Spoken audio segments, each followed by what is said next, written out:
This is CarHavn. We are doing an oil pan gasket replacement on this E90. It's a 328xi. It's an all-wheel drive, so it's a little bit more complicated. You have the subframe that has to come down. It's an oil pan right there. It's a part that holds the oil at the bottom of the engine, so it has to be done correctly. Symptoms are, typically losing oil, showing you signs of low oil frequently. This is the oil gasket.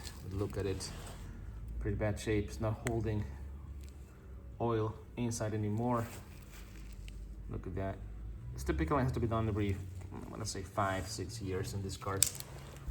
That's a new one, impeccable. Part number is right there. We only use BMW original ones. That's what you want to do. It's such a big job, you don't want to be doing it one more time. Pretty complex because you got to get all the bolts out to have access to the oil pan. With the rear wheel drives, it's a little bit easier, but still a big job. You can see in there all the mechanisms and the connection there to bring the oil back into the engine from the oil pan. There you go.